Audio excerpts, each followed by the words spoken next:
Alive? Question mark? Yes.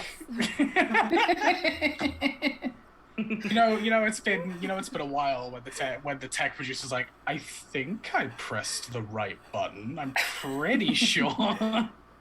Like Uh, 50-50 chance. Hello, friends. Welcome to the first episode of The Mind of the Martyr of 2022. I almost said one, two, 22. Dear Yes, God, we need to keep time moving has forward, going back to that horrible, terrible year. my end delivery is just going to get more and more desperate. It's like, keep moving forward. That was the original, and now it's just going to be, Peep, just please, just keep going. um, hope you're doing okay. Hope you're keeping well. Hope that you are hydrated. That's about it, actually. To be honest, that's all I really had on my mind there. But yeah, we are going to get right back into some 5e action here with all of these wonderful people. But first of all, just a few kind of short announcements, partly for the folks who help keep the channel running, and partly things that are happening on the channel coming up.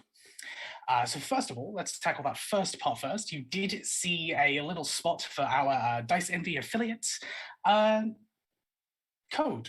There we go. I lost the word for a moment. Oh, this is going to be a fantastic episode. I can feel it. Dice to Envy affiliate code. You can go ahead and use that and nab yourself some fantastic dice, and that does help out the channel as well. We are also affiliated with the wonderful folks at Grinding Coffee, which is a Black LGBT plus owned coffee company that makes some fantastic blends and flavors. They've actually just recently rotated out of a couple of their older flavors and are bringing in some new ones, which I'm super excited to go ahead and try out once they eventually solidify UK delivery again. Pandemic, it happens. But yeah, you should definitely go ahead and check them out at Grinding Coffee Co. They support loads of your favorite streamers. I can guarantee it. They make some fantastic products, and they do also do sample packs too. If you're not too sure about committing to one flavor, you can go ahead and grab a few and try them out. If you're anything like me, coffee is your lifeblood, so you always need more of it. But yeah, go ahead and check them out. Throw in FWRD for some money off of your order, and that goes towards helping us out here on the channel. We are also a Roll20 Spotlight partnered stream. Roll20, if you haven't already given it a whirl, is an online tool set that you can use to bring your pen and paper RPGs online, which, considering the pandemic, has been incredibly useful for a lot of people. You have a marketplace online where you can buy entire TTRPGs that are already set up with the application to use online. You can also add your own homebrew stuff in with features like tracking health bars and dynamic lighting to make things a little more interesting during your dungeon delves and your space exploration. You can go ahead and check them out at roll20.net, where you can sign up for free, or you can also grab a number of different pro packages for your needs, whether you play a lot as a player, or you find yourself at the GM seat, or perhaps just enjoy a whole bunch of fantastic GMless games. Suits everyone and everything. Yeah, Roll20. This is how we roll. That being said, us at Friends Who Roll Dice here do have a few things to kind of go through real quickly. We do have our regular Sunday show, The Soul's Confidant, which has been doing a few development sessions, as well as kicking right back into the new year with the rest of the campaign. It is an Invisible Sun campaign. It is fantastic. It has been my favorite way to unwind during the weekend. You should definitely go ahead and check them out. The other big announcement coming up would be our Urban Shadows campaign, which debuts later in January, which has an incredible cast that we are so looking forward to seeing on screen. Their session 0 was apparently fantastic, so I can't wait to see what kind of wonderful chaos they all come up with. yeah, I believe that's everything I need to cover for now. There's a few things in the works that we can't quite fully announce yet, so keep an eye out for that. As per usual, there's always something you can't talk about. But yeah, with that being said, let's jump into today's episode, which I'm also recapping. I've just now realized. I'm so sorry. It's just me talking for the next, I don't know how long. But yeah, so for those of you stepping into the show for the first time, or perhaps those of you who need a bit of a reminder, it's been a while, but we find ourselves. Been a while. It's been a while. It's always the case. You can't not sing it. Yeah, so we find ourselves in the middle of an interesting and developing story, I think is probably the best way to put it. Our adventurers here have found themselves pulled into a looming conflict / threat that seems to be threatening the world of Vega. What started as a small group of individuals traveling, trying to make sense of the events that transpired, has now become the discovery of a large-scale threat that is stealing people away from their homes. Not just individuals, but whole traveling parties, small villages, even small towns seem to have vanished entirely from the map. There has been an attempt to track down what's actually been going on across these lands by many of the kingdoms and countries that scatter Vega, but no one's found any definitive proof yet. At least until our adventurers here got involved and managed to crack where they think the next attack is going to be by whatever these creatures are. In light of this, our party decided to go ahead and prepare what they could before traveling to this small island that they believe will be eventually attacked and abducted. As such, we find ourselves where we are now. We were taken to the Verdant Vale, this strange pseudo-plane of sorts, middle ground in between all the other planes, this place of sprawling beauty and nature which doesn't really conform to any one plane's rules about the universe or existence. Time is a little strange. The creatures and flora and fauna inside either amalgamated between various different planes of existence or simply made up. These strange things only really existing in the Vale itself. It is here where we pick up our story. After being tested by whatever entity or energy seems to look after the Vale, this entity known as Nevin. The party had discovered that their ally and friend, Nawi, was preparing to undergo some kind of ceremony in the Vale, having been born and raised here. Our party assisted with gathering the final few ingredients and have them delivered back to Mustafa Brightscale, who, perhaps a little less enthused by the paperwork they had to go through, were glad for the assistance. They had informed the party here that it would take a little bit of time before the ceremony would be fully completed, and as such, you were more than welcome to stay in these lands for a little while, especially considering your trials and tribulations coming up. Perhaps it would be a good idea to rest and recuperate before you tackled what lies ahead. And that is exactly what you did. Spending what to you was probably a fairly considerate amount of time, you waited and spoke and handled whatever business you needed to handle. Dawn,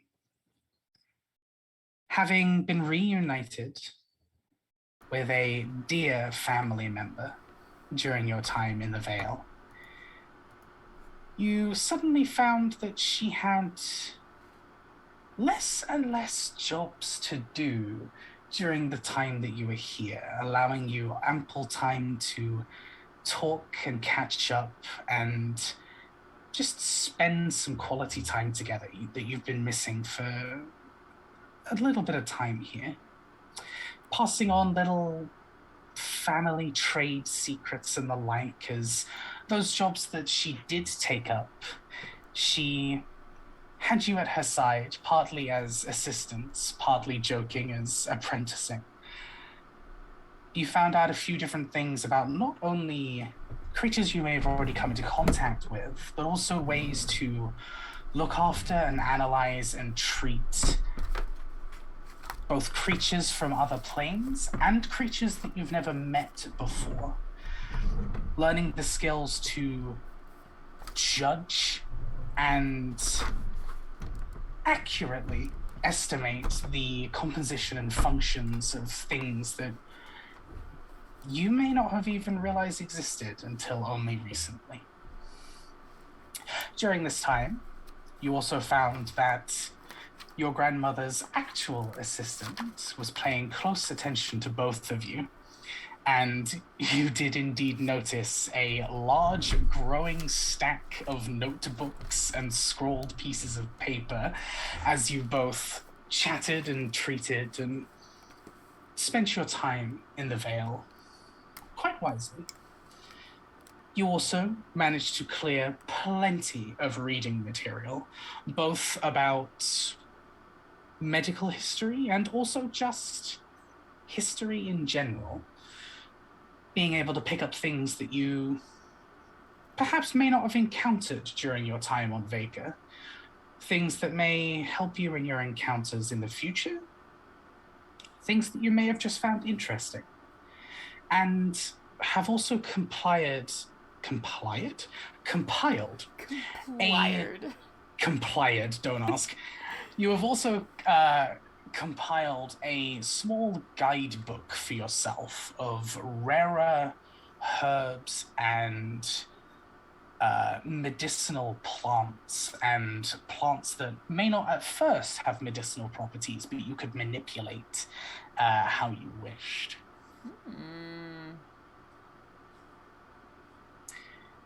You feel like you've grown your skills during this quite considerably, as well as your knowledge, as well as also being able to just relax for a bit. The occasional interruption from one of the many cats on the premises, but other than that, you spent your time well, you feel. Blissful. Fingers crossed. I'm going to take this vacation, much like I took my vacation for Christmas. Happily. Sounds good. Jacaranda, during your time resting and recovering, you had picked up a plethora of various different stories. Stories from people, meeting them, finding out where they came from, finding out their purpose, what brought them, or in their opinion, what they think brought them to the Vale, why they think they're here. Some of them a little more skeptical than others. Some of them perhaps thankful that they made it here. You do find out during these discussions that not everyone would be considered good, quote unquote, in the eyes of many people in Vacre. There's a lot of people here that have done things that some of them regret, some of them don't. You gather the impression that the Vale doesn't really care about morality when it comes to politics. It more cares about the wider picture. a person who may be deemed a thief and a criminal in one plane of existence would simply be a person who cared about their family enough to do things to try and help them in the Vale. There's a very poignant lack of judgment.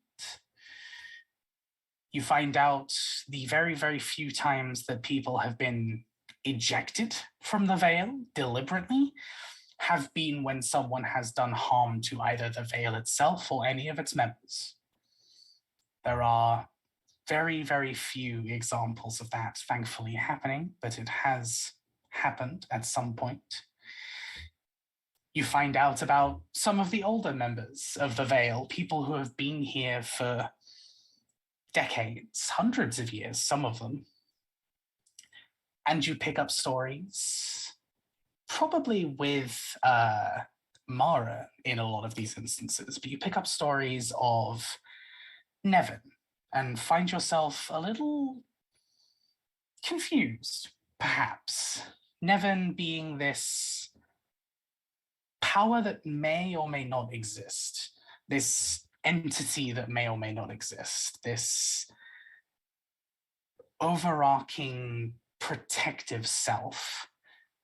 No one's really sure if Nevin, the creature, is alive or dead, whether their energy permeates through the Vale, whether they actually act themselves.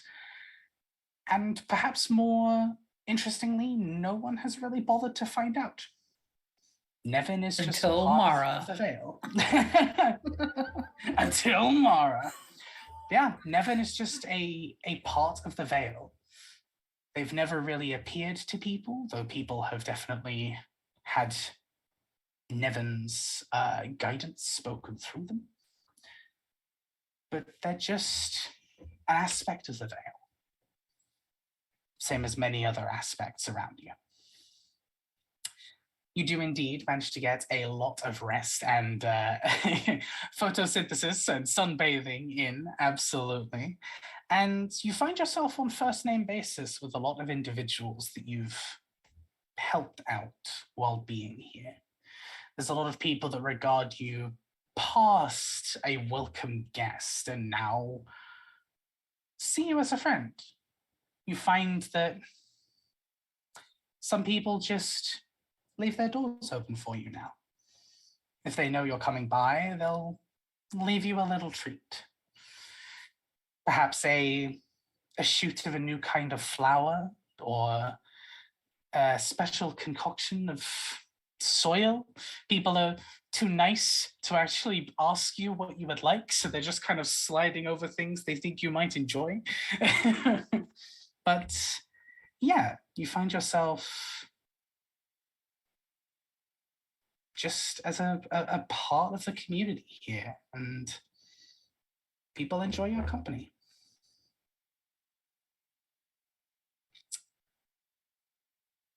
Which brings us tomorrow. During your time here, you had a kind of a hit list of things to do while you were waiting here in the Vale. Part of it you were able to go over with your friends here, gathering stories of people that you had met during your time in the Vale, finding out what they do here, finding out a little bit about the families of the Vale and how they're split up, how the Vale actually functions, and a little bit just of people's lives before the Vale and those individuals who have traveled outside it to other places. These people are very, very social in some aspects. They won't approach you and kind of be very full loaded with what they say, but they're more than happy to just sit and chat and ask questions. And they're very respectful of people's time and space, I think is probably the best way to put it. Your journey, let's say, to meet Nevin has unfortunately left you high and dry there. There not being a lot of information about Nevin around, or definitive information at least, it's rather hard to find someone who says they've had direct contact with Nevin. The one individual that you had possibly had a run-in with that may have any direct connection, you also could not find either. That strange spectral visage that you saw during your journey through the Vale also did not reappear, unfortunately. But yes, you are left rather empty-handed on that one, I'm afraid. People understand your frustrations. Some of them are frustrated with you. Others say that's just how it is. You do indeed manage to get a letter or some kind of contact with Eridan, who has been spending time in the Vale, in order to figure out their next steps. They are trying to figure themselves out at this point, while also figuring out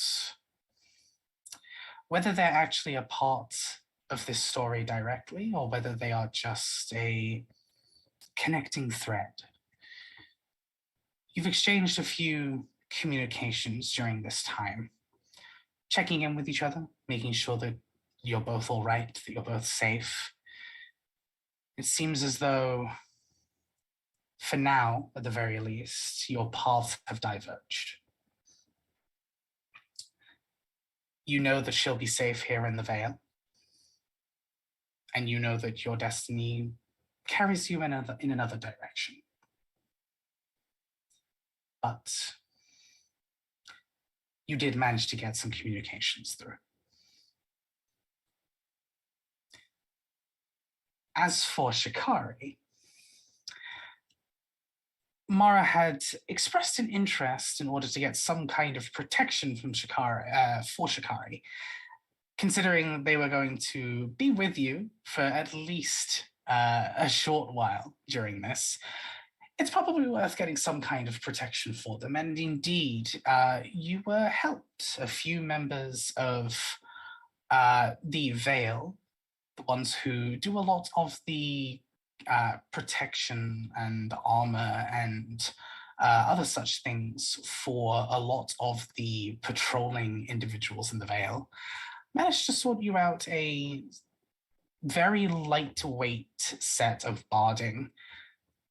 Seems to almost look like this kind of very decorative, smooth gray wood almost, but it seems to be relatively comfortable and relatively flexible as well. Shikari can keep their entire sense of mobility while also being protected by a set of by this set of barding. It seems to have not a massive enchantment. It's not a thoroughly magical item, but definitely one that has some kind of effect that you're not entirely sure yet, but it definitely seems to exist as far as you're aware. The arcane isn't exactly your strongest suit, but you're aware that there's some kind of magic locked to this barding here. She licks it. Tastes like magic. Okay. It's like licking a salt rock, and you're like, that's salt. Yeah, Mara does? Mara licks it? Yes. Tastes like magic. It's like Pop Rocks. It's like Pop Rocks. She licks it and just crackles on her tongue.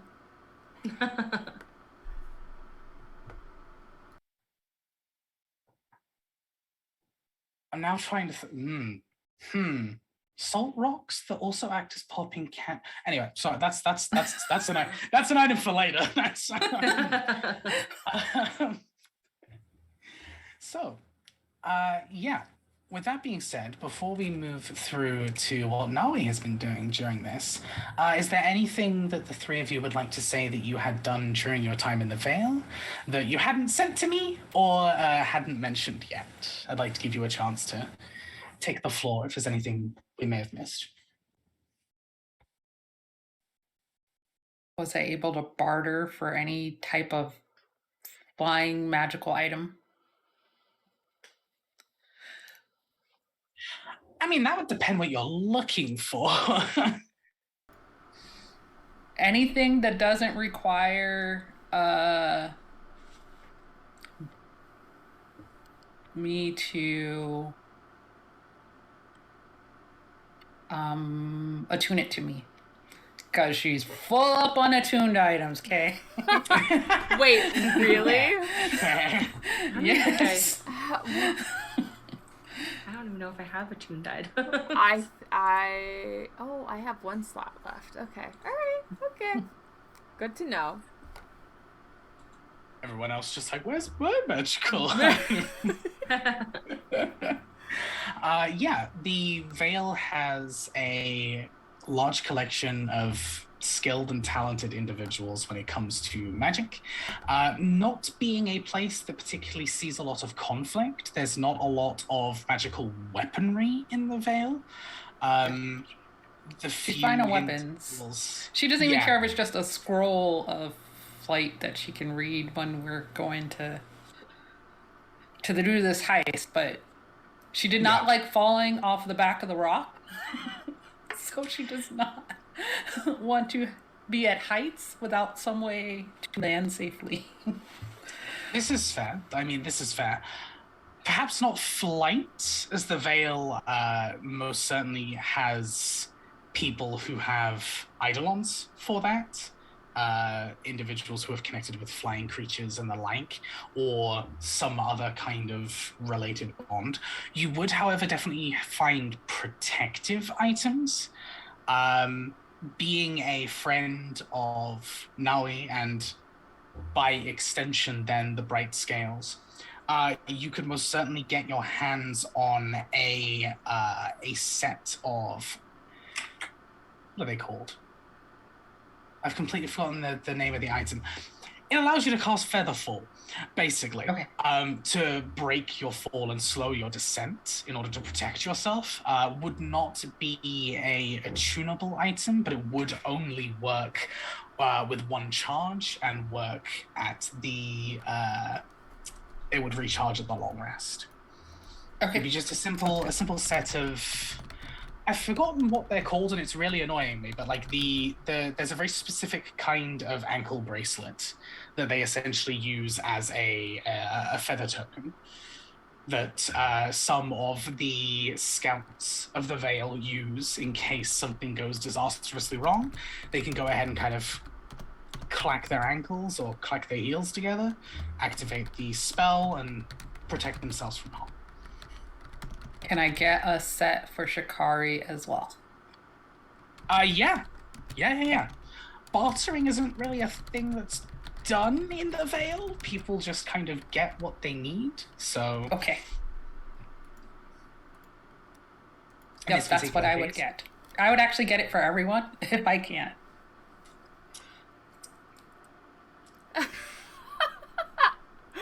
Well, I guess not for Orin, because Orin does not need it. He can feather fall, I believe. I just like that wherever we go, Mara buys the party a gift. Everything.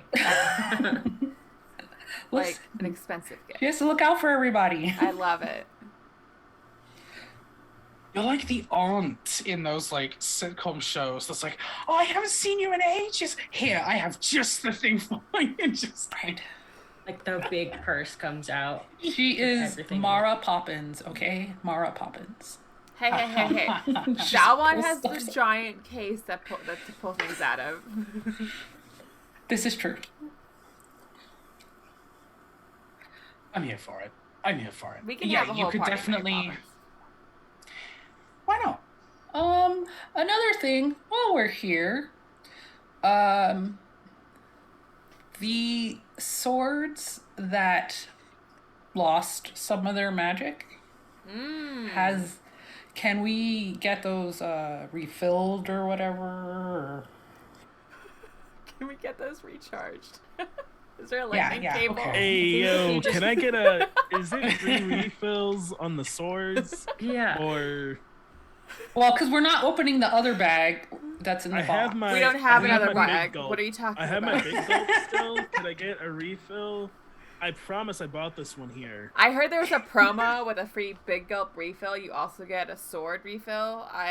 Is there a coupon for that? Okay. So, this is a fair question to ask. What you would learn from that experience is no one in the Vale would have seen this kind of enchantment before. The swords that make up the Lunas Sorritas do not use the usual arcane inscriptions. Therefore, no one in the Vale, or at least no one that you would have spoken to, at the very least, would know how to work this kind of magic. Okay, then I say we leave the swords for Eridan. Have them sent to her instead of taking them back to our plane. Because none of us are going to use them. None of us really care. Yeah, that's fair. Use them like as a large letter opener. Right. Just these And huge double-bladed. And then less reason for people to come after us is my thought. Yeah. If we don't have them. So you can send those along with one of your missives. Yeah. Absolutely. So you can remove those from the bag of holding list. We no longer have swords of Lunas Ritus. You can sort out the inventory now. Oh my gosh, yeah. Oh, I need a document. I'm gonna make a document. Look, the bane of all role-playing games, whether that be video games or actual games, is inventory management. Inventory management. Every time when I'm playing The Witcher 3, I'm like, really? Really? Me playing Monster Hunter Rise right now. Wonderful. All right. I think that's all that Mara had, was making sure we did those things. Okay. Was there anything that Dawan or Jacaranda would like to add? Or anything else that you'd like to say that you had done during this time? If I knew that Mara was looking for flying type, I was gonna say Pokemon. But yeah, Pokemon. when I started, I couldn't not say Pokemon. Fit like a flying item. I would have also kind of helped in that, not necessarily flying, but just falling with style. Yeah. Like Yeah, just because not... we all felt that. Yes, that was horrible with the rock. We were all like, nope, not again. Like, and we're dropped to the ground, and we're back in the sky, and we're dropped to the ground.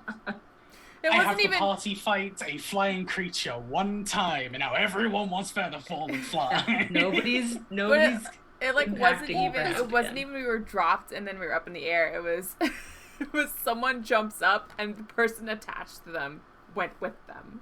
Yes. Well, right, because previous people that we fought with flying, Esther, we had Eridan to handle. We didn't have that. So it's like, no, not going to go through that again. But otherwise, there's nothing, I can't really think of anything in particular. Yeah, I feel like Dawn would spend a lot of time doing exactly what you did. But I will say that I think she's so focused on this whole like what are the familiars that Eidolons. She's so focused on like you might have already met the Eidolon or you're going to meet the Eidolon. Every animal she finds, she's going to get on like eye level and say like, are you my Eidolon? Are you the one? Even if they already like are attached to someone else. And Mara is so here for this. Someone just like with a flump on their head, and you're just like, "Are you the one?" Yes. No, I don't think they are. And if that's the case, she's like, "Okay," walks away, just deadpan. Okay, so you're definitely gonna get the reputation as the slightly weird one.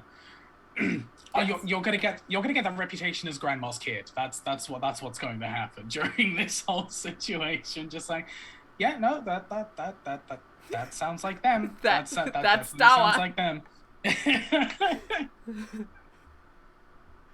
That is exactly what's going to happen. Good. Okay, cool. Yeah, that's it. With that being said, that is what happened to all of you during this small break. During this time, you wake up one morning to discover that Oren had been contacted by an individual from the Vale who had been kind of told, kind of sensed that Oren's time in the Verdant Vale was coming to an end. Oren received a missive from this individual regarding their parents, specifically their mother, who had requested that all of their sons return back to Laughing Color due to a family emergency. You had spent a couple of extra days with Oren as he prepared to make his departure from both the Vale and from the party. I have a question about this, though. Did someone show up and tell him, or did he just get this as a mind message? Because if is the mind message, Mara's not letting him go anywhere. No, he would have been approached directly. Okay. The Vale is not the Vale is not that impersonal when it comes to their guests. So, but yes. So a few days were spent having Oren become prepared, and one day he just was no longer in the Vale anymore. As you know, you enter and leave when you need to enter and leave, and so after a day of spending some time together, he had simply left. He's off to, again, as your paths have diverged, he's off to carry on his next adventure. Which brings us to the last member of our party here, Nawi. You've spent a considerable amount of time now in the Vale, preparing for your next steps. Some of that preparation you spent with the members of your family, learning what was to come next, and learning what exactly you had to do to get there. Some of that time was spent just with you and Lupa, out wandering through many different biomes of the Vale, working on yourselves, working on your bond, reconnecting. Some of that time you spent a little more separated, still in contact, but also spending some time for both of you to be introspective about the friends that you've made and the path that this journey has now thrust you on. You do receive word that your friends have made it to the Vale and have been spending some time meeting and greeting for the most part, as well as resting. You do discover that they had also assisted your family in gathering one of the last materials needed for what comes next. You realize that your time is indeed ticking. What's Nari's mindset right now? What's going on in her head?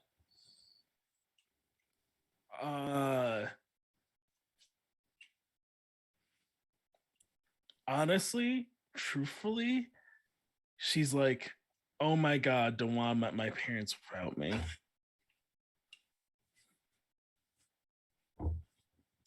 She's like, I hope Dad didn't tell that story that they always tell. I hope she didn't think my mom was too pretty, but I hope she didn't think my mom was ugly, but people get her because my mom was really pretty. Fuck.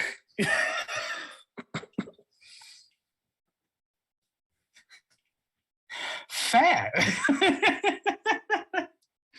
that is a fair concern. Time passes through days, through weeks, as everything is beginning to come together. Your group of friends here, of companions, you eventually see or begin to notice this kind of buildup of food and supplies and other things going on in a section of the village away. You see a few members that you've identified as Brightscales before, Mustafa and a few other individuals, getting something set up. You see writings and scribbles being passed between people. And eventually, you see the item that you had retrieved from your small excursion further into the Vale, switching hands from Mustafa to another individual. During this entire time, there is a silhouette in the background that seems to be watching this entire thing happening. Not ominous or curious, perhaps, but just watching. It's very calm and neutral expression as all this is happening, simply observing. This individual is a relatively tall woman, mostly covered in a cloak right now, but the few parts that aren't fully covered, you can definitely see this very pretty and elaborate black outfit underneath. She seems to simply look across what's happening. And eventually, throughout these few days of preparation, she locks eyes with all of you at least once. Again, not hostile or judgmental, just looks at you for a moment before returning back to whatever is being set up here. Eventually, Nawi, one of the scouts finally approaches you. A Brightscale, just like yourself, clad out in a more decorative set of armor than you are perhaps used to seeing in the Vale. More adorned and carved than functional this time around. They'll step forwards to approach you.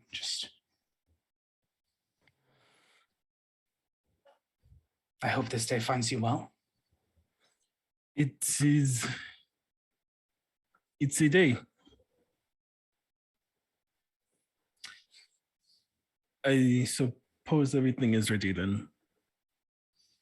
I was sent to inform you that preparations are complete.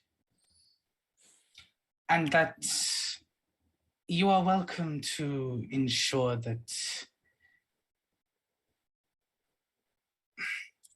you are welcome to go and see your friends and invite them personally. Oh. Oh, okay.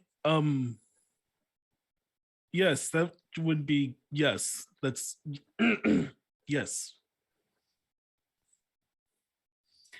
Mustafa was going Which to of my friends are here again? The party that you were sent to aid with on behalf of Her Majesty? Good. Yes, good. Those, yes. I am very ready to see those people. I'm sorry, I thought you were properly informed that I'm sorry. So if you had not seen, how long do you know how long it has been for like here time is so weird. How long do you know? Did they mention what day they thought it was?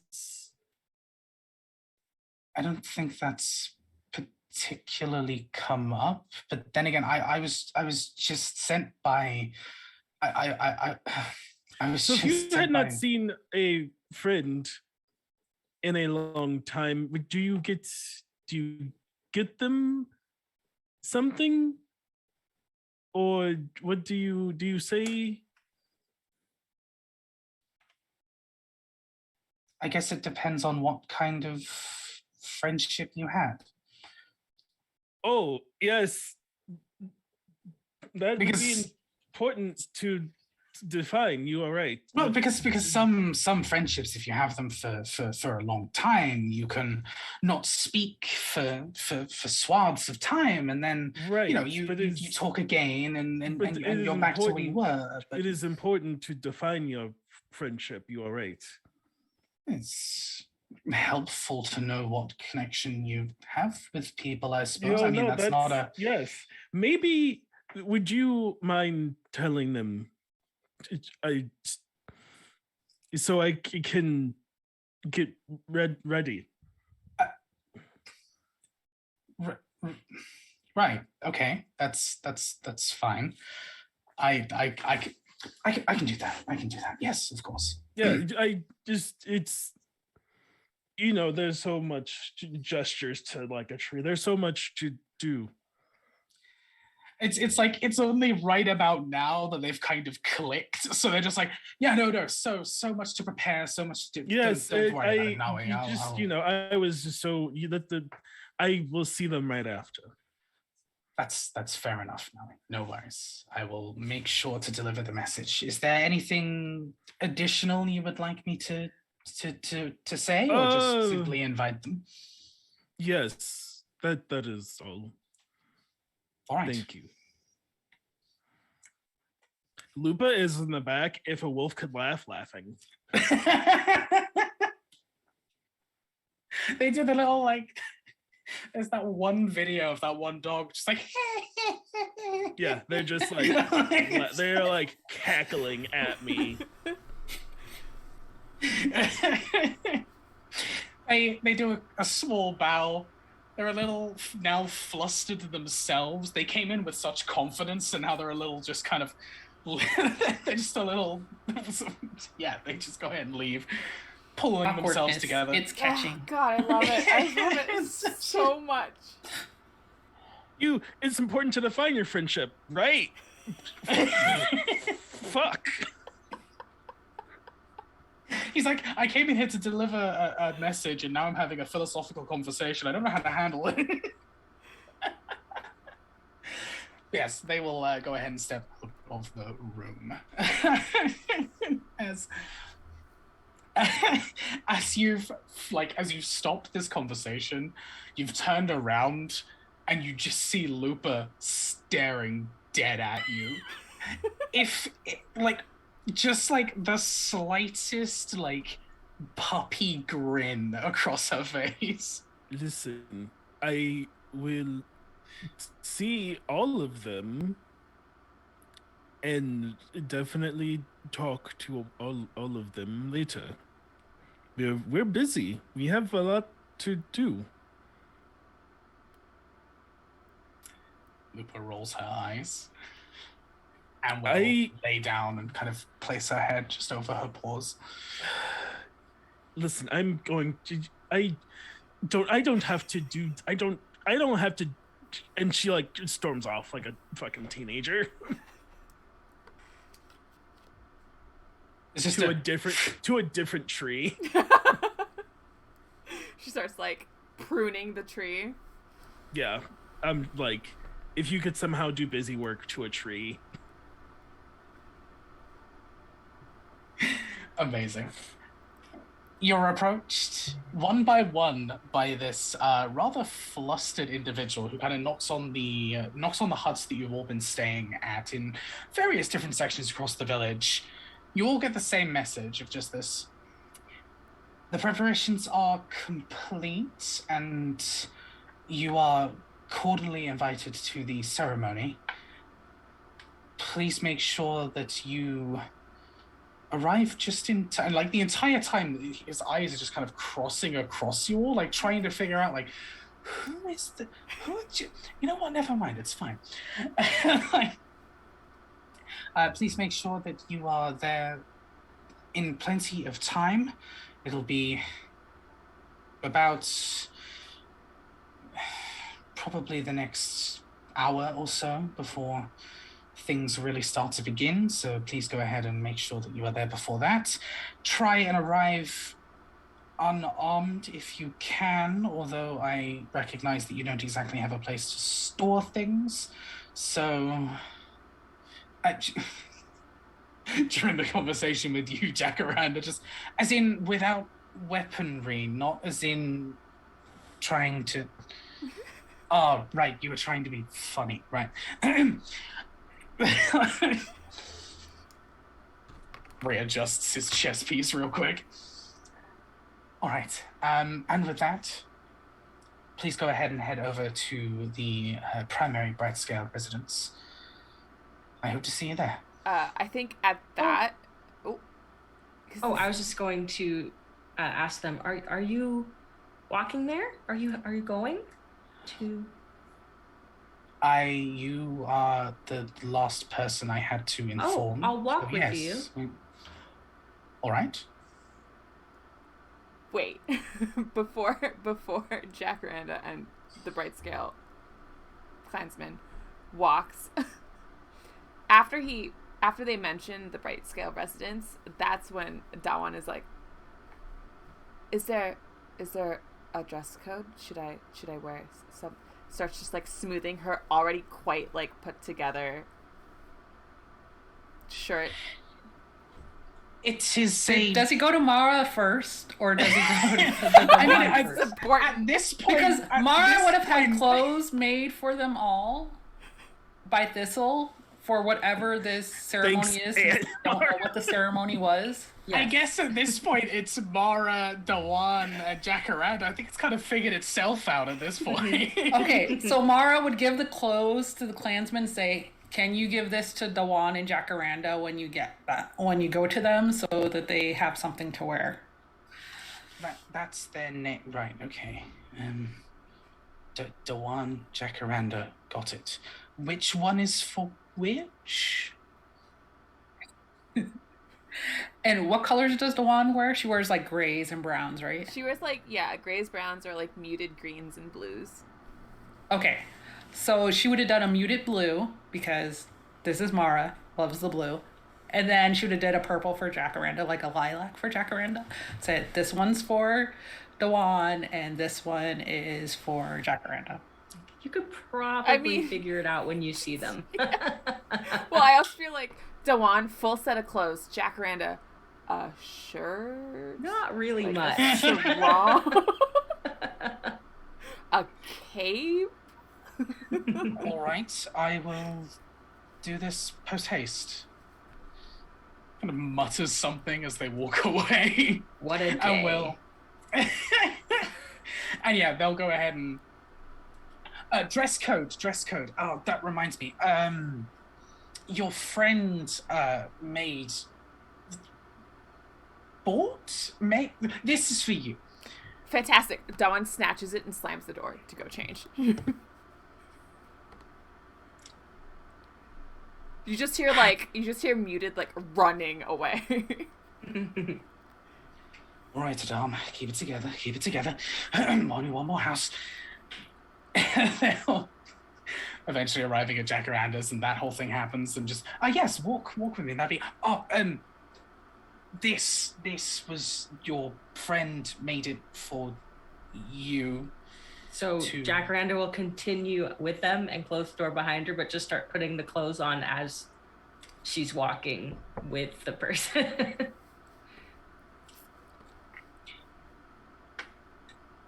You're all definitely interesting individuals, I must say.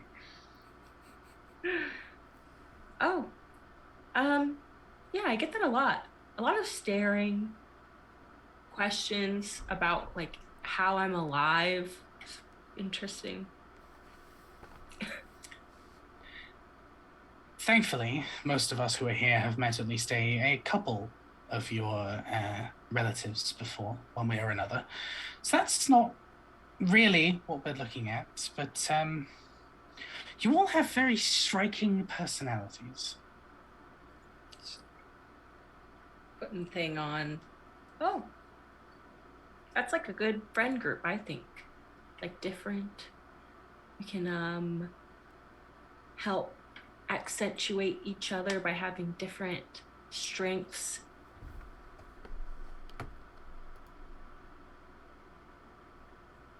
I agree. What about you? Are you weird? Interesting?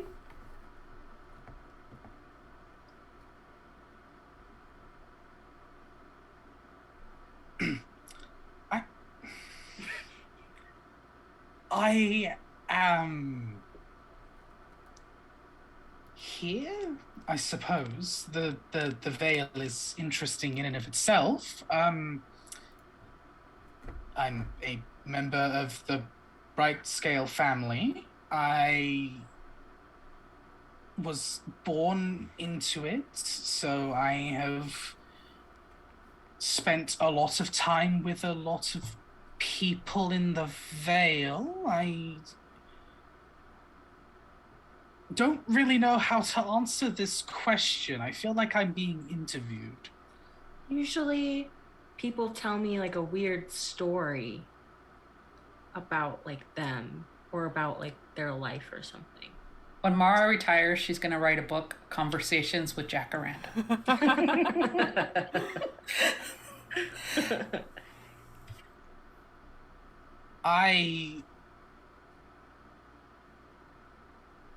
I'm not that interesting, sorry. I have led a pretty normal life at this point, I think. I'm good with music. That's interesting. That's it. That's kind of like all music, or do you have a favorite instrument? I just like watching people perform. I perform myself. Like an audience. You're good with music, like you're good at receiving music? Yes, good at receiving music. Yeah, yes, sure. We'll go with that. I like watching people perform. Oh. Anyway, we're here now. Just extends an arm, looks to you, and just gives you a very, very polite, forced smile and nod. As you have now just made this poor man rethink his entire life. Oh, after he left, Mara would have got dressed, and then she would have taken all of her stuff over to Dawan's grandmother's house and asked if we could leave the stuff there, since she has no idea what's going to happen after this event. And she does not want to take her weapons. She's being... Mm-hmm. The door is open, but the house is currently empty. You assume that she's probably on some kind of task currently. Yeah. So she would just leave it there with a note. Gonna leave stuff here, Nana. Hopefully I'll be back for it, or the Veil will send it to us when we need it. Thanks. All right.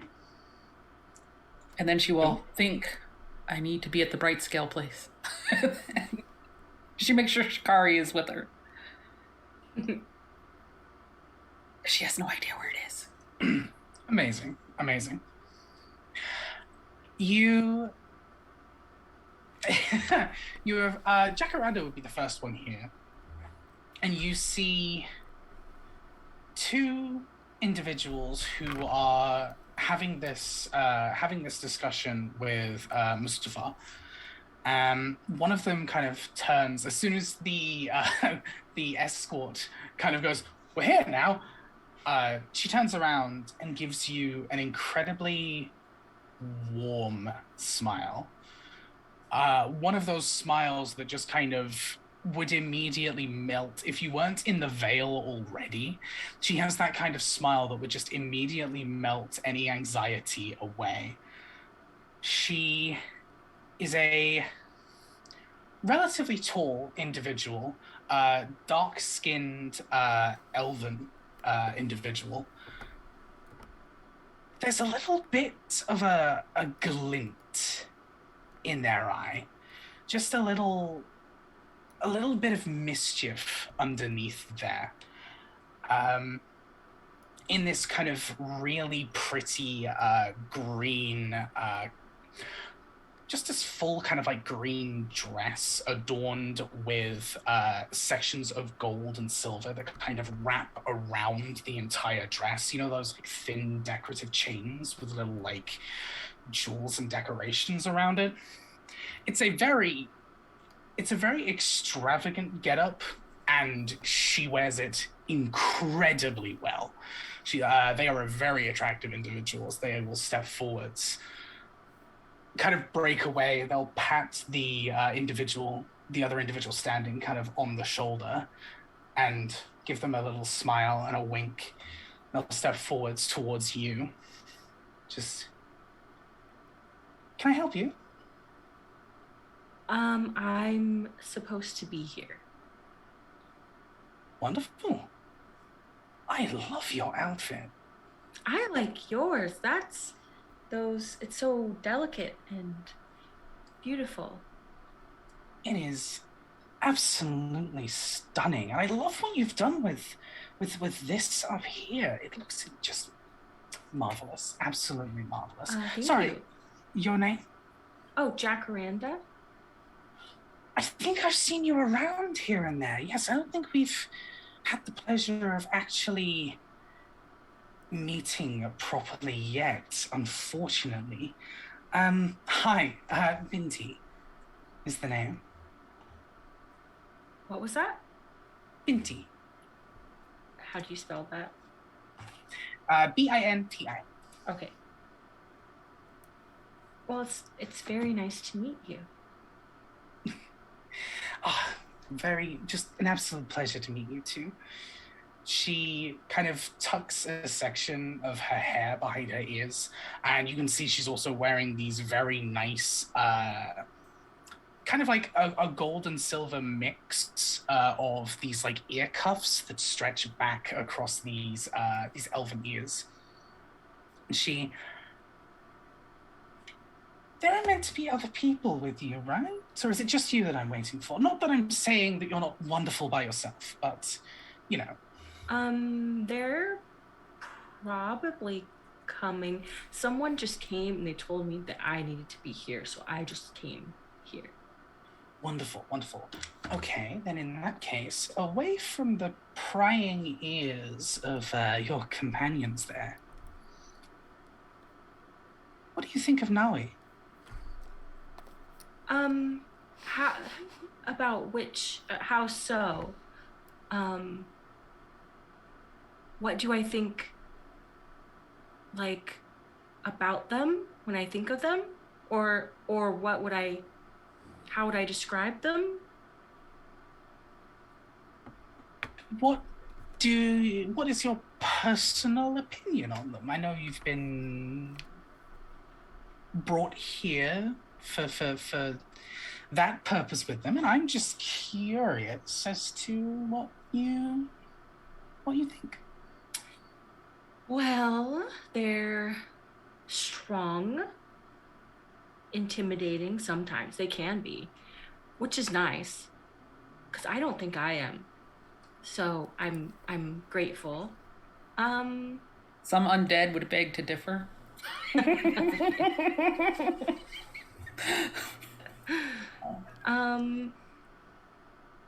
They are caring and considerate. Well, in her own way, pretty considerate. Well, depending on the situation. Protective. That's a really good one. And fun.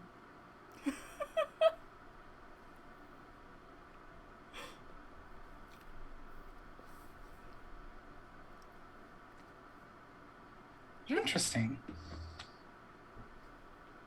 That last one is a little surprising, considering some of the conversations I've heard recently, but interesting that's fun. nonetheless. You don't think fun?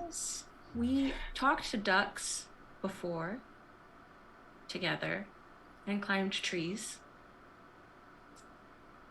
And spoke to ducks.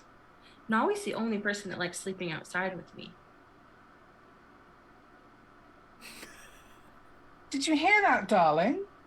She turns around towards the other individual that's standing there. They turn around, and they are a dark-skinned human individual who kind of breaks themselves away and just, yes, dear, what was that? Did you hear that? She's been talking to ducks. She clearly has taken far more after me than I realized. They'll look back and just, yes, that's wonderful, Duck. Can I get back to this? We were kind of in the middle of a conversation. Sorry, I'll be there in just a moment. She turns back to you just with this light in her eyes. She just,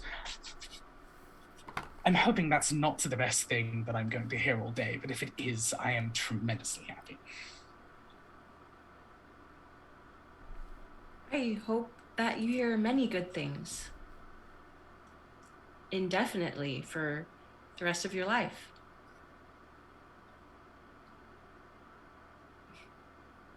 A little overcompensating, but that'll do. That's lovely. That's very, very kind of you. Very kind of you. And these two these lavish individuals stepping behind you, I'm assuming these might be your friends. Maybe. Or you just have the same wonderful style of outfits. Yeah. I'm assuming that is them. Right? Yeah, I feel like we probably. Let me set a scene here. Mara, if you came up to the Brightscale mansion, you would have seen Dawn just like outside the door, like finding a reflective surface to fidget and primp, and she'll see you. Mara, please, is this how? I don't know this outfit. Is it a little too revealing? I don't want it to be a little too revealing. It's fine. It's fine. Believe me. I asked Thistle, and she says this is what they wear to events here like this. So we're good. We're good. Okay. All right. Should we go in together? I'm sorry. I'm a little nervous. I feel a little out of character. I'm fine. She's just going to be happy to see you. Come on. Dawn's going to continue this until, like, as we walk in and notice and walk towards Jacaranda. Just, like, do you like, are my earrings okay? I just don't like jewelry, but I felt like fancy. All the way up. Yeah, these are my friends. These are the ones that I came to the Vale with, and now they've met us here. Absolutely gorgeous outfits. I absolutely love it. You'll have to let me know who you got them from, because there's a few people who make some really nice things around here, but I might get myself one of those outfits myself, actually, and points towards Mara's current getup. It just looks very comfortable as well as quite nice. Thistle actually made them. Thistle? Of course it was Thistle. Why couldn't I think of anything else? I have to speak to them and let them know. Sorry, your name? I am Mara Katani. I would like to do some sort of check to see if I can recognize Nawi and Binti in that. Can I just straight up, like, Dawn's gonna try. You're and like, is this out. Nolly's mom? Yeah, basically. Do they have parent energy? Do they? I mean, I Jessie am like 100%.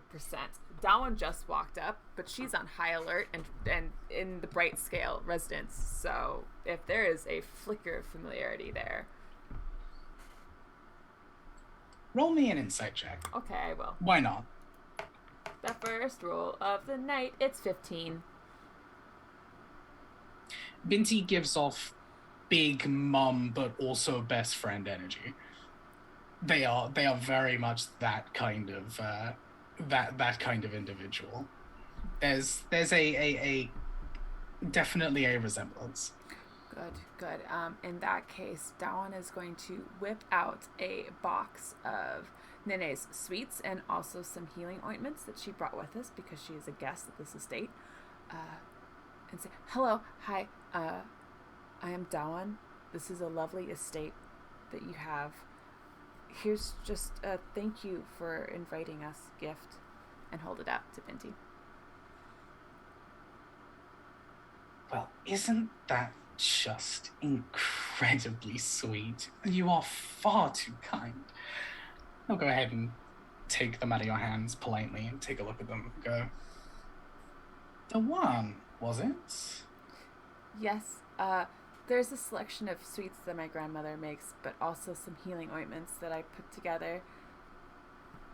Ah, you're Nene's little one. I see now. This makes a lot of sense. We work together quite frequently, you see. I feel like quite a few people do in the Vale. It is both vast and also very close-knit. Maybe a little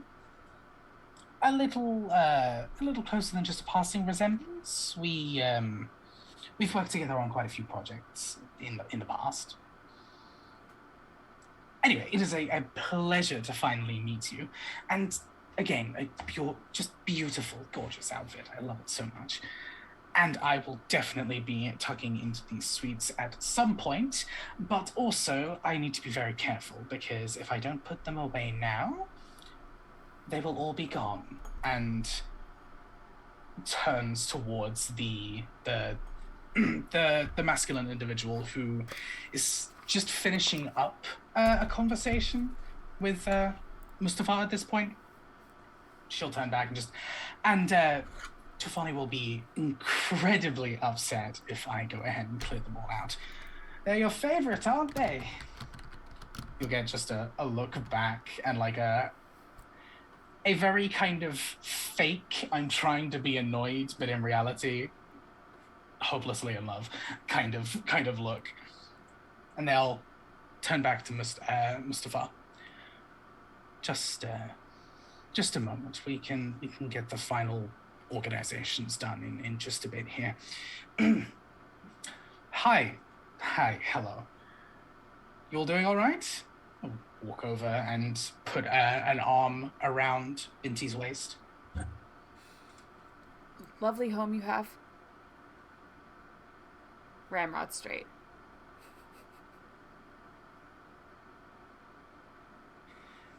Thank you.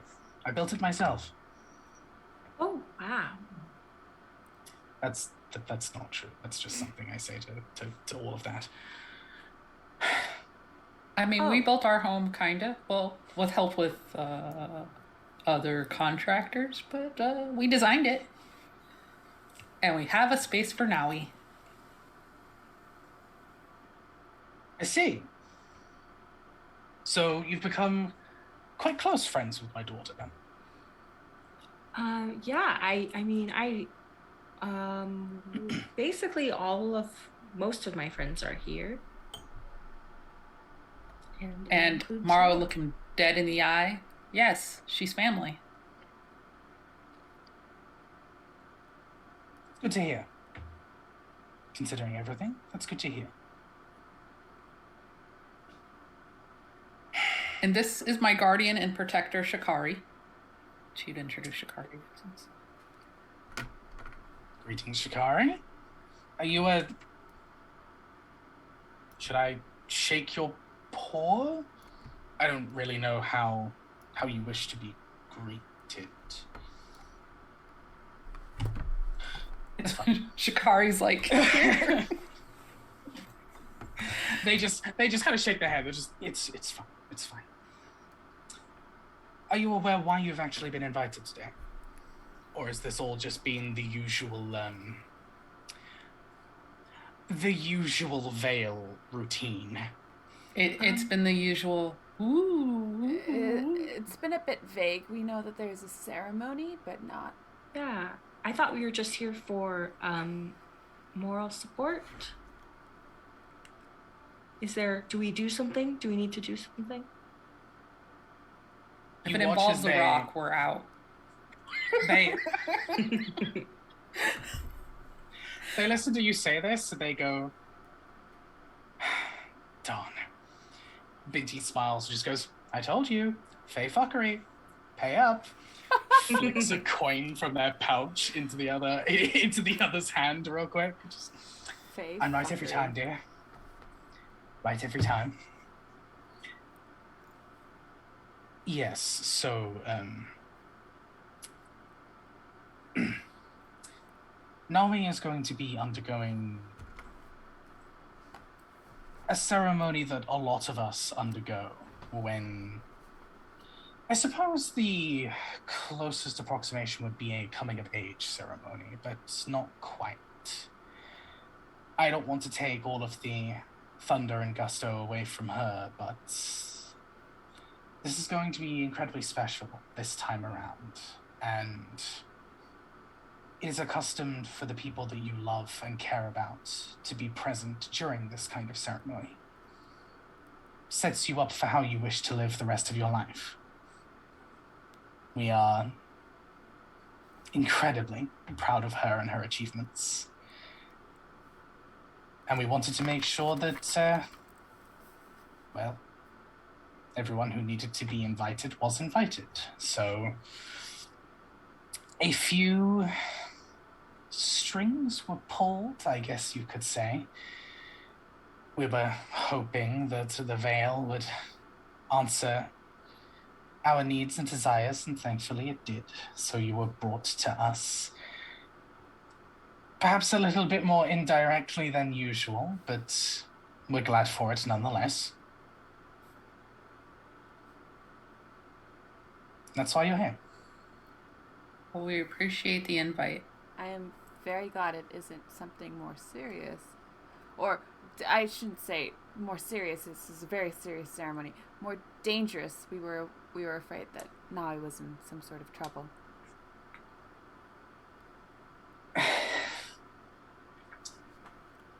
Perhaps not dangerous in the traditional sense, but the ceremony does carry its own unique risks, I guess you could say.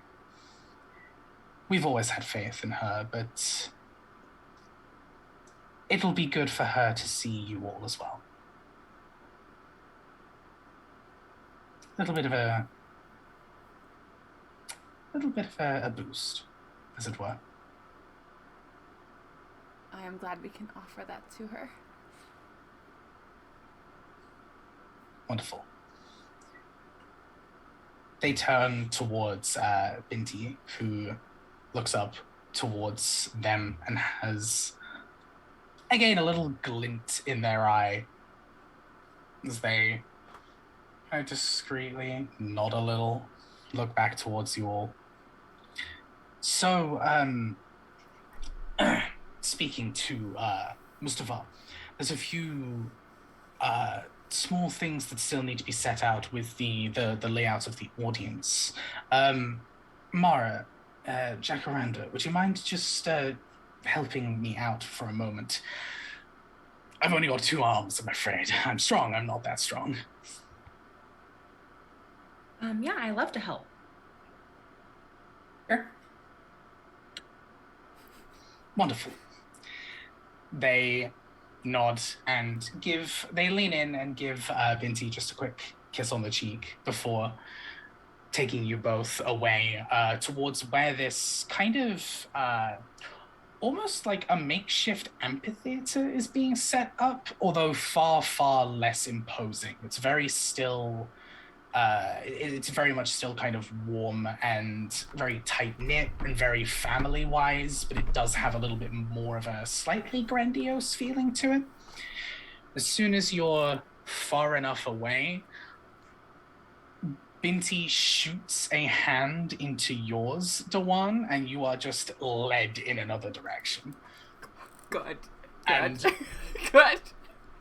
So as we're walking away, though, you would hear Mara go, "So how do you feel about hugs?"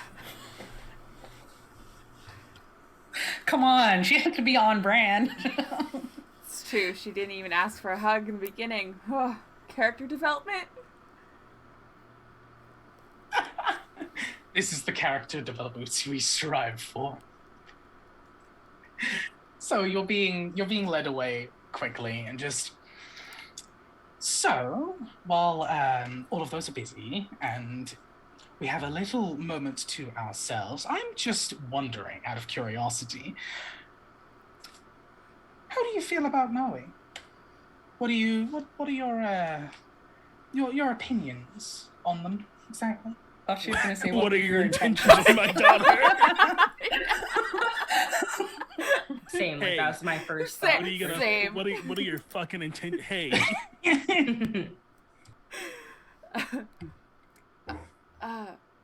Your daughter is one of the most amazing people I've met. She's incredibly loyal and determined and powerful and strong. Any one of us is incredibly lucky to be able to call her a good friend. Where are we going? Just to walk around the outside of the perimeter, no worries. No, continue, go on. I am not a person of many words, which I think your daughter, and perhaps you, seeing as she is your daughter, can understand. But I feel like I don't need them around her, and that is a most wonderful feeling. Brilliant. You're the one. Fantastic. I am the one. You are the one that has changed Navi quite significantly. Ever since she came back, she's always had this strange look in her eye that something was a little bit different, just a little bit off kilter.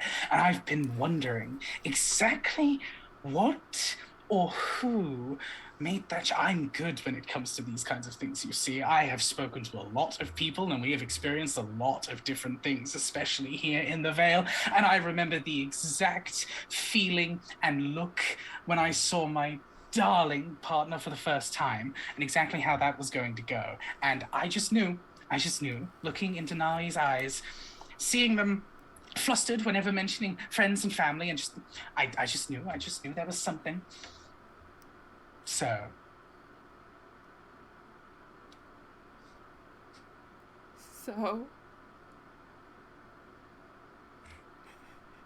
excellent, perfect. This is exactly what I wanted. We'll make our way back now.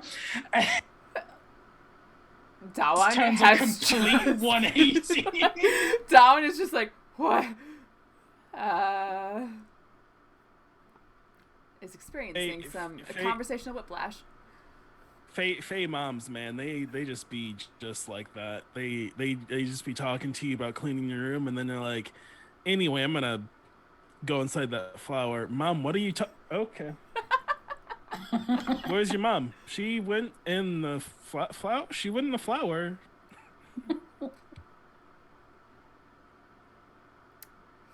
180 starts bringing you back and just... So obviously I know a little bit about you because I've spoken to Nene quite a bit, and I know a little bit about you and things like this. It feels awfully rude for me to know things about you before you knowing things about me, but and just continues on this little like gossipy tirade of her time in the Vale and what she's been doing and what she does, and it's not really a lot of information, like direct information. It's just a lot of kind of just chatter, excited chattiness, but it's not in an irritating way. Like when you do, or if you chose to speak up, she is silent. She listens the entire time. Like it's not. It's definitely more of just a excited to meet people that Naomi cares about kind of thing. Oh, for sure. I think it would take a second for Dawan to catch up to the conversation.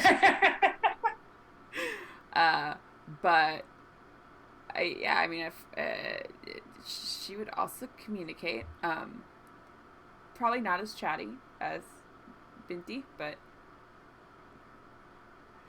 just like, let's face it, the only person as chatty as Binti is Mara. So yeah. Just like, oh, in the back of her mind, she is thinking, wow, Nawi's mother talks quite a bit. More than I was expecting from Nawi's mother. On the flip side, you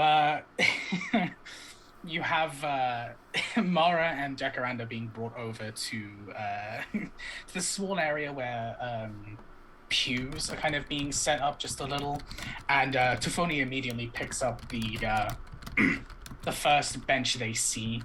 They'll pick it up and just, yes, sorry, just a little bit of assistance regarding all of this, and also realistically a chance to get you away from my wife so that I could get to talk to you. He kind of picks it up. You see, even though they are not a particularly well-built individual, they definitely do have some meat on their bones, so to speak. They are a pretty strong individuals. They kind of carry up this pew just by themselves and carry it along. They just I'm not exactly a particularly social person, so this is more as her dad than as anything else, but they like you a lot. And I'm happy about that. But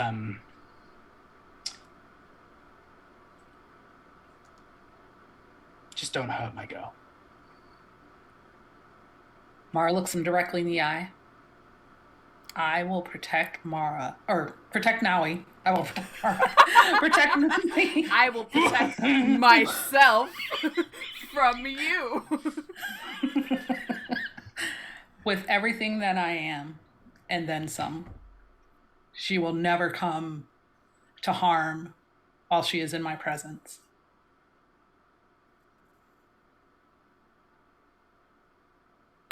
I heal people, so if anything happens, I will, I'll definitely be doing that.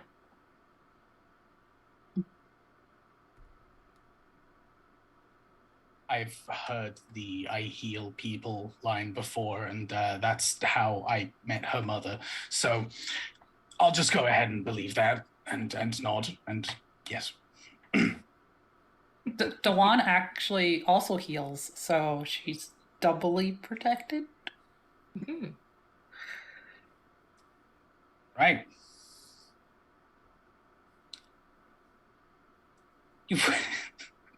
You watch them stifle back a comment as they just trip over their words a little bit. Just, good.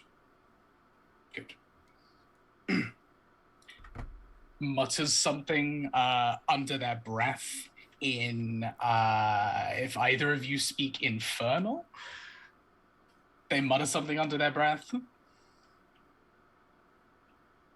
Excellent. Mara does not speak it. I do not. Yeah. Excellent. You hear something under their breath in Infernal, and then they'll turn back to you and just nod and just... So about these hugs. we can do the rest of this job at silence. Like that's absolutely fine with me personally. I just wanted to lay the ground rules. That's so that was a no to the hug. Walks away with the pew. Maybe at some point soon, but not right now. Okay. Jacaranda just opens her arms like out. You can hug me. So I hug Jacaranda. And then after I hug Jacaranda, where's Mustafar? It's a planet on the outer. Mustafar is currently guiding the guards. There we go. A couple of the individuals who will be presiding have not done this kind of ceremony before. So Mustafar is over just making sure that they're ready and giving them instruction of what they need to do. Okay. Mara's going to walk up to him. You see this pack of like 4 individuals that are all being spoken to by Mustafar. The same kind of more decorative armor that you would have seen on the person who came to speak with you. More kind of ceremonial, more gilded. Hey. All right, and Mara, hi, hello. In the middle of something right now. Can I help you at all? I just wanted to let you know that likely after the ceremony, I assume we'll be leaving. But you are always welcome in our home. Even if you just need a little weekend adventure. Thanks.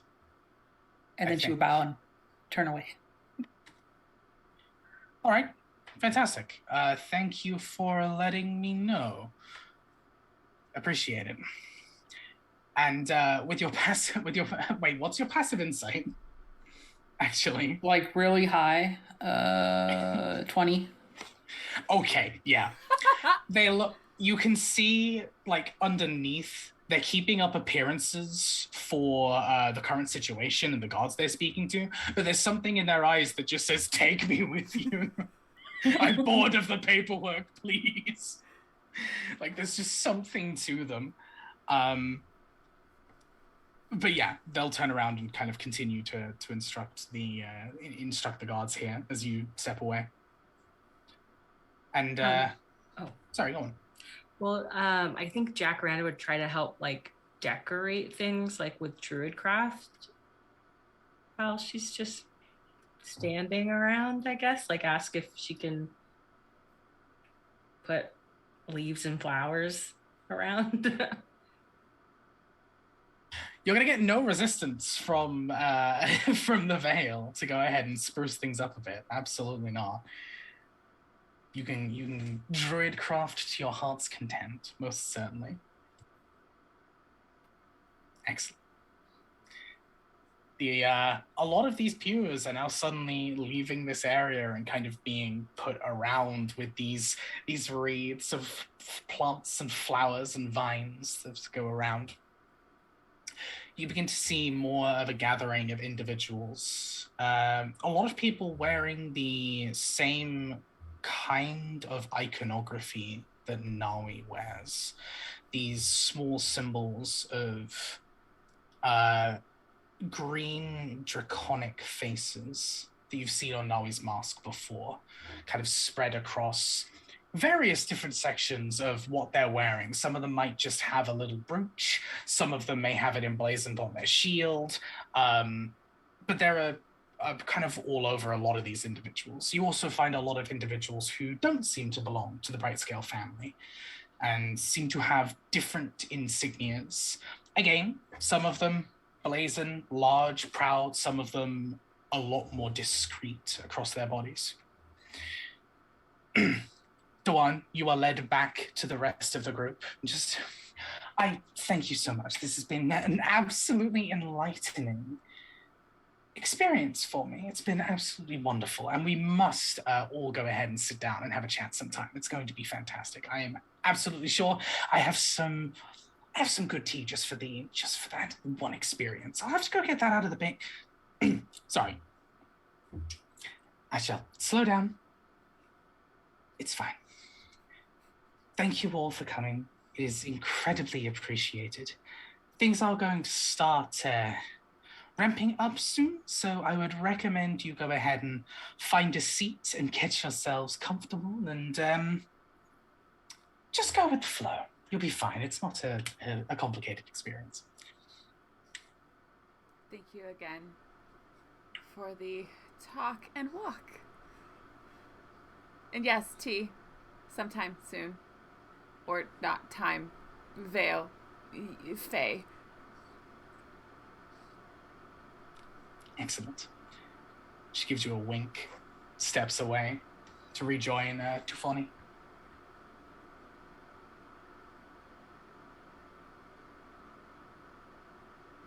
Mai, you look flushed. Naoi's mother talks quite a bit more than I was expecting. Yes. She knows.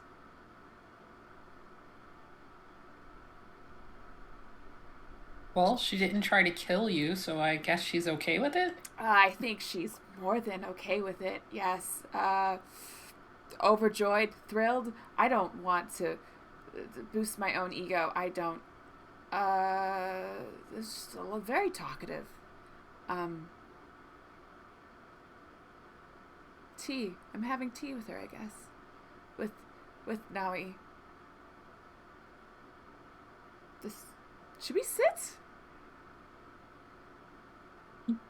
Yes, we should sit before you fall down. I think we should sit. I can't believe my mom fucking proposed to you. We haven't even gone on a date. I know, right? Your mom is stay the for dinner? Yeah. Do you want to stay forever? Yeah. Is there water? I'm quite parched. I feel like I've done a lot of talking, even though I was not the one doing the talking that much. Is there like Mara would hand her a wineskin. Yeah, like, this is not water, but you probably want this more. I think this is the first time you've seen Dawan drink alcohol, but she's gonna take a big old gulp. Big old gulp. Just one though. Thank you. Let's go sit.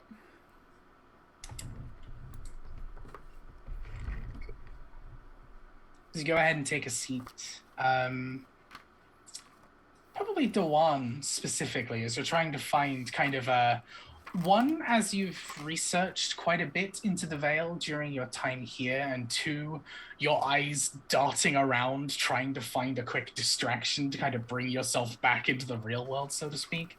You do spot some of these little emblems and some of these little markers across certain individuals, and you recognize a few of the families that you see here.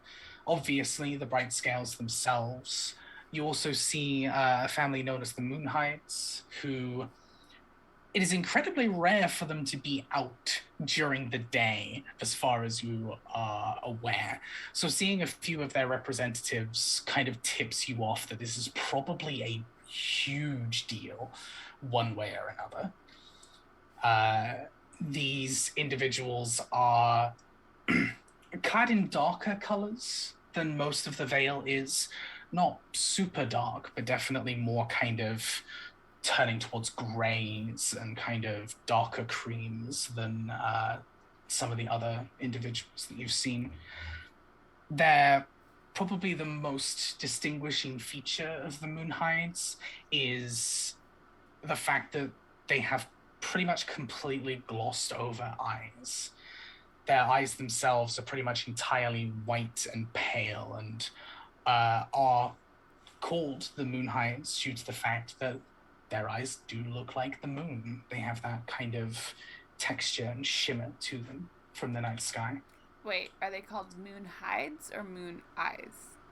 Moonhides. Okay. Bit of both. So you see them. You see a few of the Breeze Meadows family, who are pretty much the caretakers of the Vale. The ones who look after a lot of the greenery and the flora and fauna around the Vale itself. Probably spent quite a lot of time with Jacaranda so far. You see a few of those individuals as well. And you do see a few of the Ostlers also, who are a family who very respectfully deal with the requirements of the food consumption in the Vale. So taking care of animals, especially livestock animals, treating them with respect and care.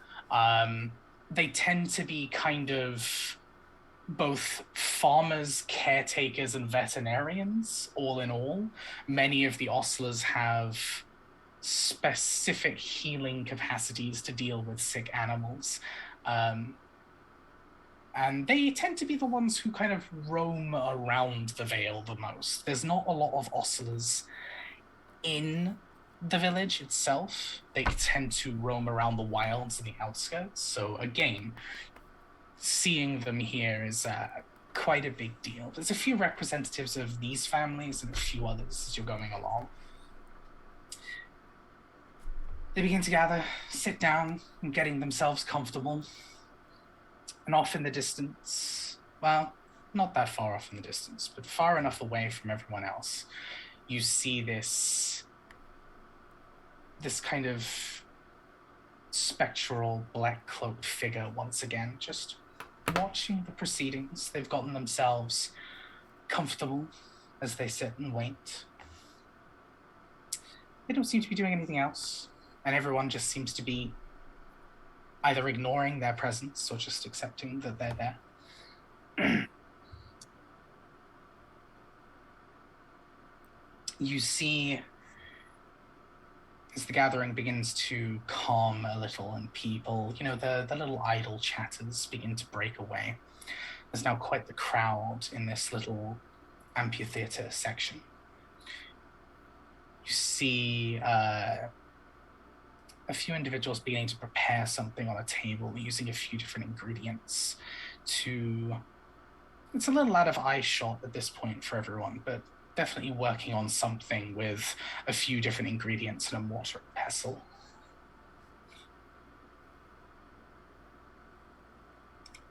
And it's probably about now, as you've finished your preparations, Nawi, you're approached, not by some random guard this time, but by Binti, who comes up to you through whatever area you're currently sitting and waiting in, with a kind and warm smile across their face. Just, I met your friends. Looks up from under cloaked hood. You, okay, so which, that's good. I'm glad you all found each other.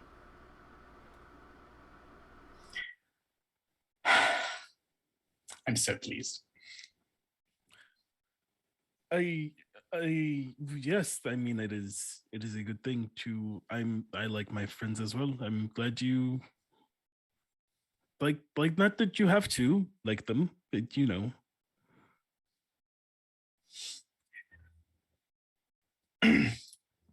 You take after your dad in a lot of ways. It's quite nice to see where the little bits of me have sprinkled in here and there. So all my friends are here then, yes?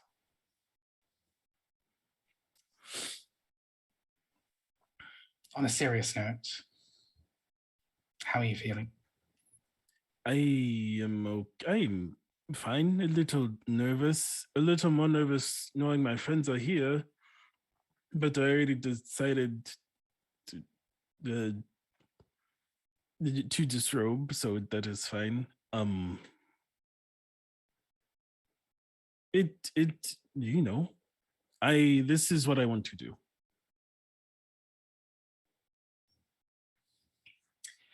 When you say I'm all right, I'm a little nervous right at the beginning, she shoots you that mum look of just like, are you really okay though? And as you kind of continue, that look kind of fades a little. This is, I know this is not something you or dad want to do for yourself, but I will be able to help the Veil, and I will be able to help my friends. The world outside from here is in trouble, I think, and I want to be as prepared as I can to help it. It may not be where I'm from, but it's home all the same. It's where my friends are from.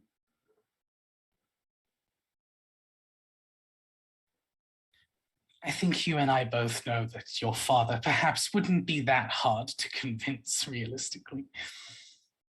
But your point is taken. It's a big step. It's a big deal. And I just want to make sure that you are as ready as you can be, considering. When you go back to Sitz, will you give my friend this? And she hands her mom a lily of the valley flower. I will do. This is going to Jacaranda, correct? Use this little playful, this little playful look towards you. Jacaranda does like flowers a lot. I don't know if they would necessarily appreciate this one. It is kind of rare, but you could, if no,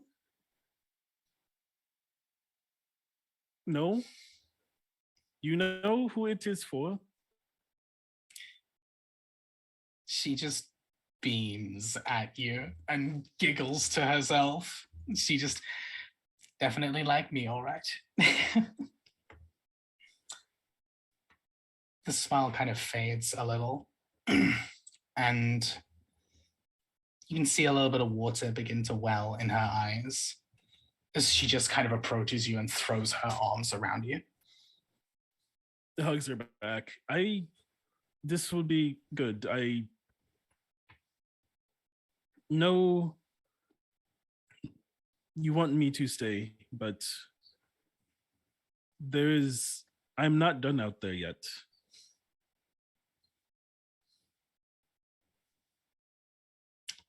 Besides, time is weird here. For all you, it'll be like 2 days and I'll be back, and you'll be the same. I'll be older. I want you to stay because all parents want you to stay. We're all selfish deep down. But you're your own person. You have learned and you have grown and you have experienced so many experiences that we never could have given you, just as the two of us. I could not have had them if you did not give me the gift that is being here.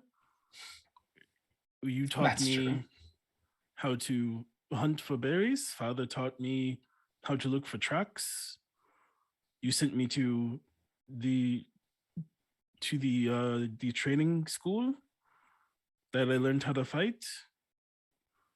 You taught me, as long as we breathe the same air and sit under the same sun, we are at home. That's all we need.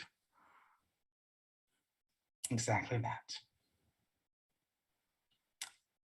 But we're also the writers of the prologue. We don't write the whole story. That part, that's now up to you. So yes, I would love for you to stay here. But also, I can't sit here and write your story for you. Well, I will always make sure to visit, and I think they kind of been moving towards where she'll like come out of, and she kind of like looks out the like out at everyone and sees the group. It is time for me to do this and then go home. So it is. And Nawi.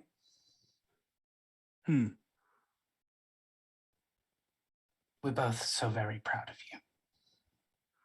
Thank you. You did not say anything weird to my friends, right? Oh, I absolutely did. You know I did.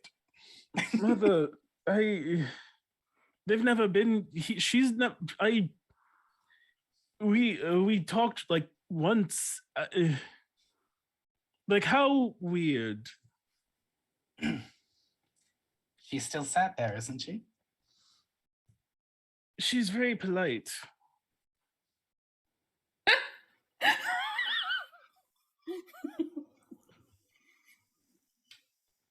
She's still sat there, darling. Don't worry about it. Now go, be amazing. Yes, it's starting. Still tears running down her face. She smiles at you and just holds the lily for a little while. Smiles back at it, smiles back at you. Just gives you a nod.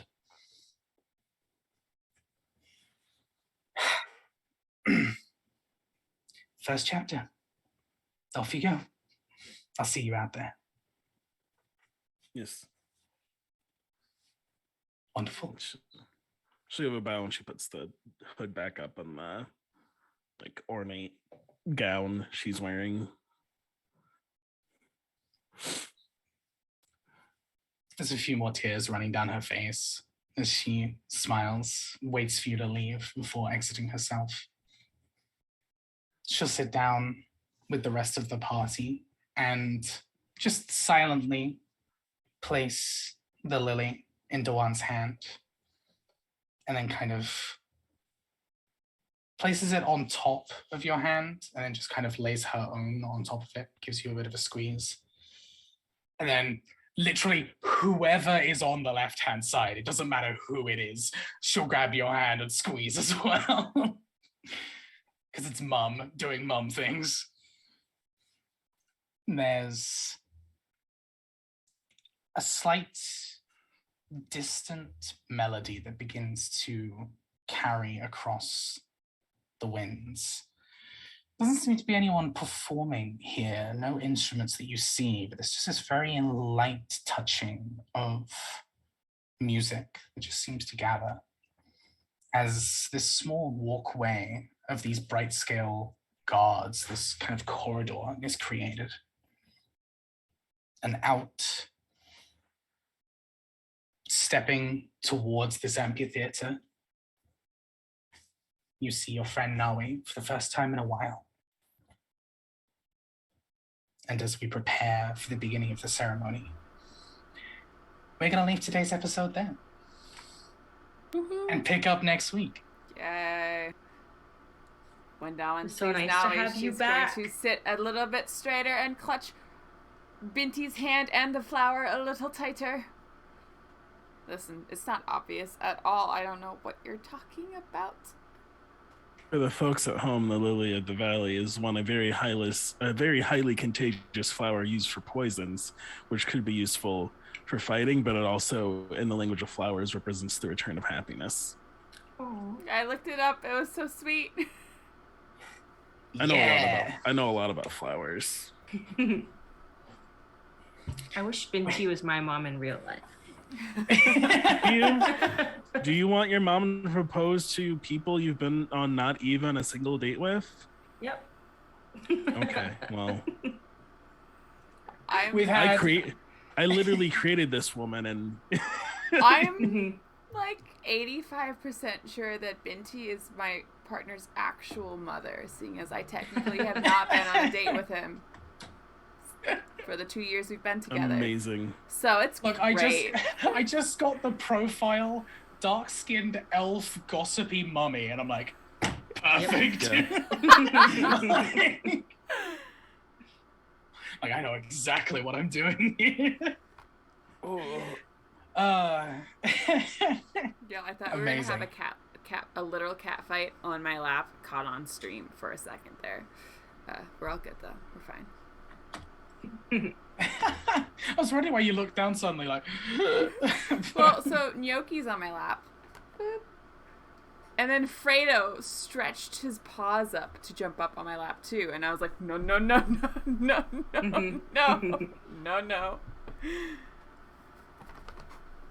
You have 2 legs. It's fine. One count on one count on the other. Perfect. You Done. are Busted. severely underestimating the mass that Gnocchi has. So. All right. We've got emotions. Welcome back, Austin. Emotions. So nice to have you back. The return of Austin.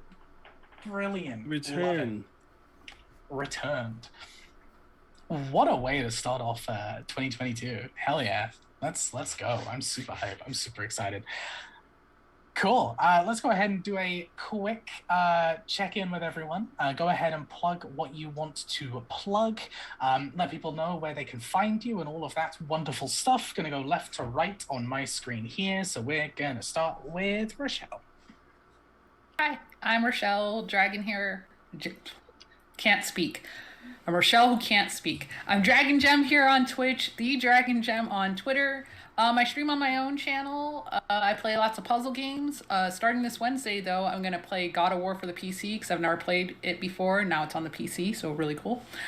All proceeds from my channel get donated to local animal shelters. So anytime you sub or give me bits, I just take that money and donate it. And I stream on Sundays and Wednesdays. Fantastic. Austin. I wasn't ready to go second at all. Hey, I'm Austin. You can find me on Twitter at Austin. It's at Sailor SCT Austin.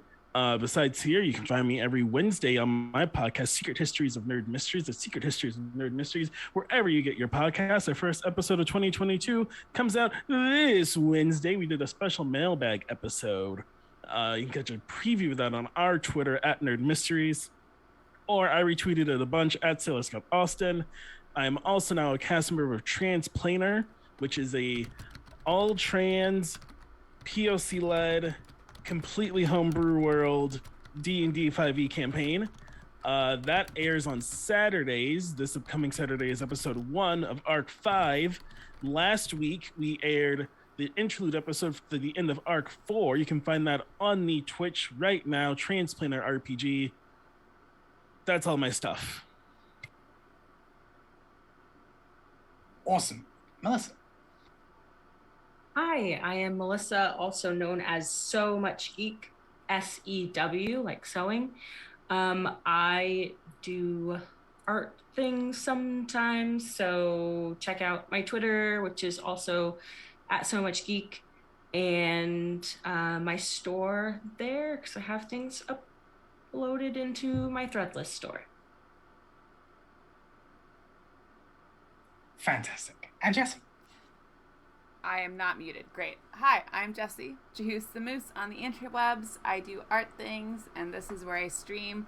But you could probably hear my voice in other people's streams, specifically Thorny Dryad on Twitter and Twitch, and Ouija on Twitter and Twitch, because I have just turned into that person that plays multiplayer games with other people. So since I don't stream, support those people. Yay! Sweet. And as always, support these lovely people in all that they do. I am thrilled to have everybody back. I'm super excited to get to all of this that's going to be happening. It's going to be super exciting. Yeah, hi, I'm Ray. I am the GM for The Mind of the Martyr. You can find me over at Red Mage Ray on Twitter. You can also find me over on a few other channels doing other things.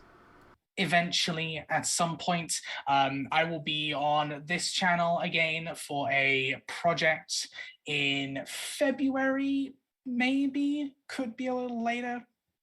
Need to do a little fangling of organization and time zones with that. But yeah, You can also find me GMing the Stygian Shroud, where we are on our final 2 episodes. We are level 21. Yeah, it's going to be fun. It's going to be good. We're kind of like halfway through a boss fight where I just Final Fantasy Phase 2 a bunch of people. So it's going to be good. It's going to be a fantastic ending to that.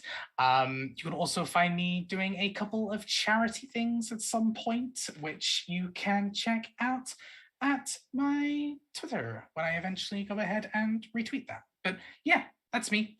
Check me out there. And that's about it from us today. Thank you so much for coming down and watching the first episode of 2022.